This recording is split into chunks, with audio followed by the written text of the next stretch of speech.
Okay, here we are. We're going to be looking into tools, options, and general settings, which by default we land there.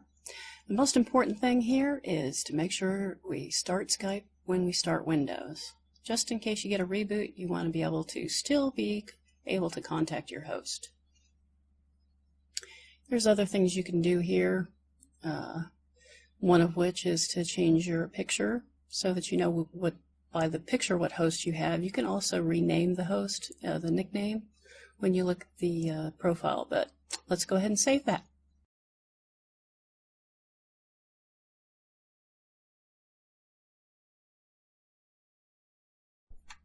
Okay, here we are in Tools, Options, and we're going to go to Audio Settings. Now here we have microphone, speakers, and ringing. And what we want to do is make sure we have the proper ones configured so that you can be seen, you can be heard properly and you can hear properly. So you might want to pick a powerful mic like a Blue Yeti, something that'll pick up noise omnidirectionally around the room. And see here we have, by default, it's automatically adjust settings on the microphone and the speaker. But for our purposes, we want to make sure and leave those unchecked because Skype will have a tendency to mess with your gain, and then you had it set up all nice and everything gets messed up by Skype here. So I leave those unchecked personally. That's been my experience. So the ringing, use selected speaker. And if you don't want to be heard, the best way I found to control it is just to make sure you mute when you call. But to dummy proof it, just to make sure in case you forget, like I did once in the hospital, I forgot to mute myself, and when I got back upstairs, the nurses asked me how I liked my Subway meal. So we want to be careful about that. So you can test your speakers, and you can also tell by your mic levels. You might want to have someone test that out with you. But that's about it for that. We'll save those settings and we're done.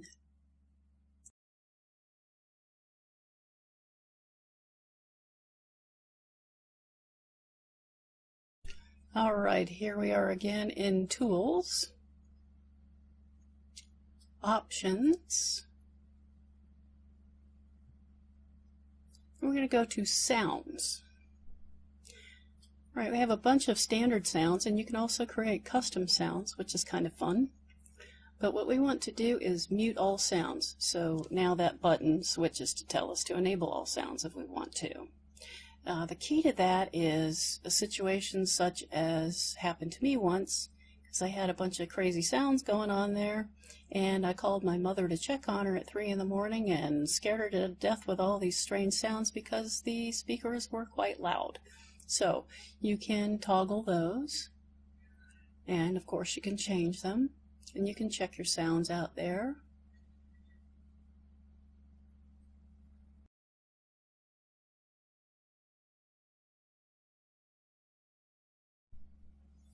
Okay, here we are in Tools, Options,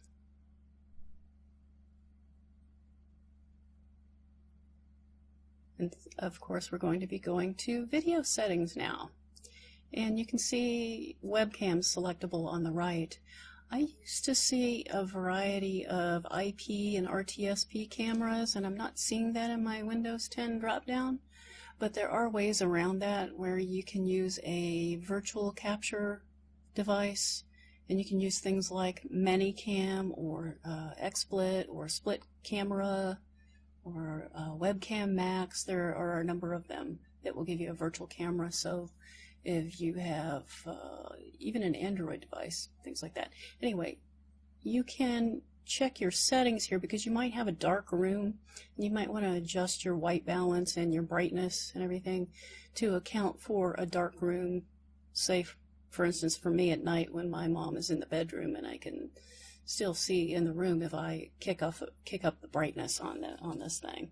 So you can play around with your camera settings if they're available to you through your camera software.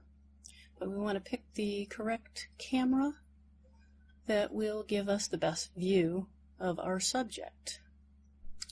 And here you can see I have people in my contact list only. That is crucial to this scenario. For any of these scenarios, I want to set up, again, the host account, the client account, and only be able to do that.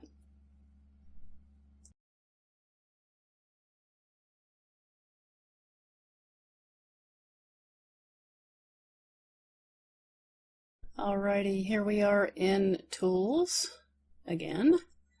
We're going to go to the Options menu again. And we're going to go to Privacy Settings. So Privacy Settings. Notice right now I'm allowing calls from anyone. Not a good thing. Always make sure that this is checked to be people in my contact lists only. This is crucial. This just makes it a lot more secure. You won't have people popping into your living room or bedroom or wherever it is. Same thing for automatically receiving video and sharing screens and such like that. Okay, so I cannot emphasize enough, this is the most critical setting that differentiates this from the normal use of Skype. Although, you know, there are situations where you do that. Let's save that and we are done.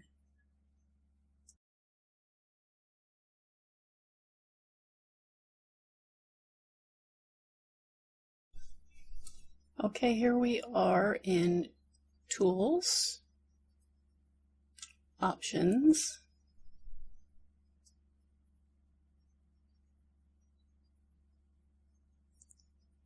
and Calls. So in Calls, I want to make sure, again, this is very crucial, that only allow people in my contact list to call me is what shows here. Now in this case we're also going to be looking at our advanced settings, and this is where, again, double check that we're not allowing calls from just anyone, and there are two settings that we're going to turn on, and that's why the above setting is crucial. We're going to answer incoming calls automatically, and I'm going to start my video automatically when I'm going to call. So again, those two are very critical to turn on after we limit calls to just people in our contact list. All right, we're done. We can go ahead and save that.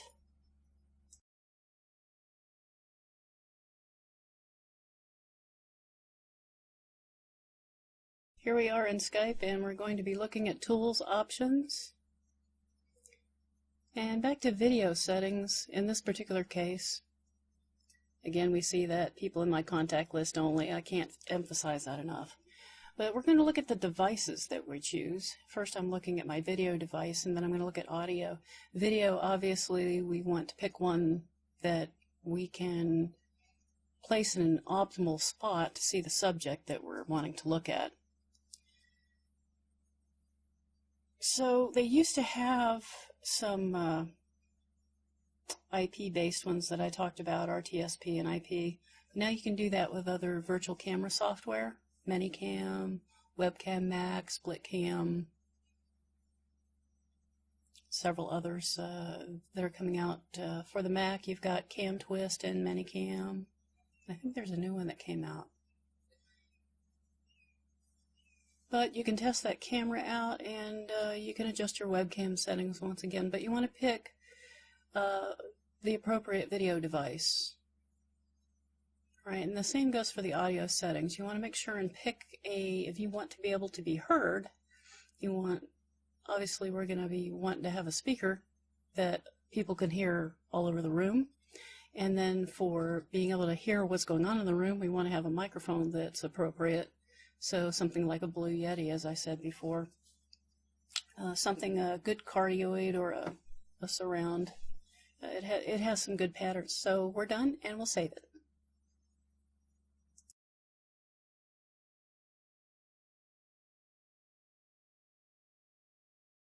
Okay, here we are going to be looking at how to add callers to our host contacts.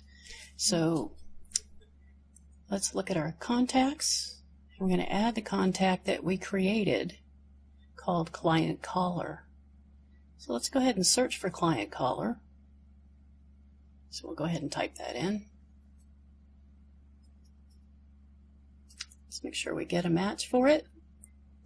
And then once we have that, we can double click that. And notice that we don't have contacts between us yet. So we're going to add to contacts and send a canned message.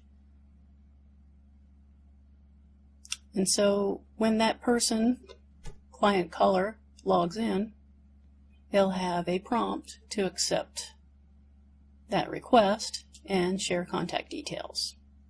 As you can see, that hasn't been done yet. So let's go ahead and log in as Client Caller.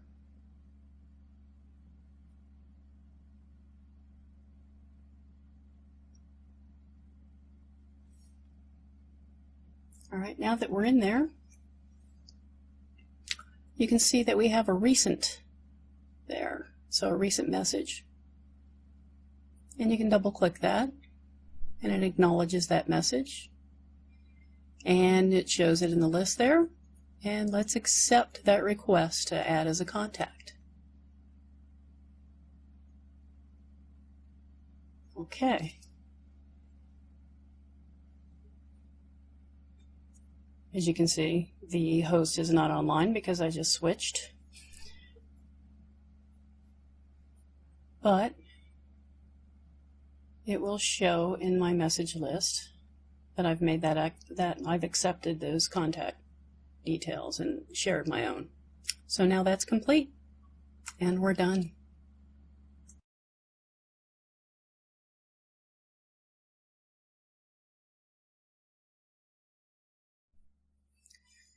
Okay, now let's make a Skype call and get oriented with it. Do a test call. See how things work here. Let's make a call to our host. And here's the living room. And you can see I have my camera available and I can move myself around. It's in picture-picture view. I can mute myself and it will let me know that that's the case and that my video is turned off or on. And again, unmute. And then you can add someone to the call if you want. Bandwidth is a factor there. And you can chat. Since I have notifications turned off to my mom, I would send her a chat. Hey Mom, I'm on my way home now. I'm running a little late because I would work late hours. And just wanting to let her know that I am on the way. She might be taking a nap or something. She'll come out and take a look at the message. All right, so again, you can mute and unmute. And you can see your call history. And we'll hang up. And we're going to do that again just for fun. Again, testing, turning things on and off, making sure that we are aware of our status. And that should do it. All right, so let's take a look at calling without video initially, and then hitting mute as soon as we call. That's typically what you want to do if you don't want to be heard or seen. Especially so as not to just, 6 o'clock in the morning if I go shopping, I want to check on my mom. I don't want to wake her up with my video coming across or my microphone coming across. So I will make sure as soon as I dial with the phone only and no video that I mute as soon as that call starts. So that's about it.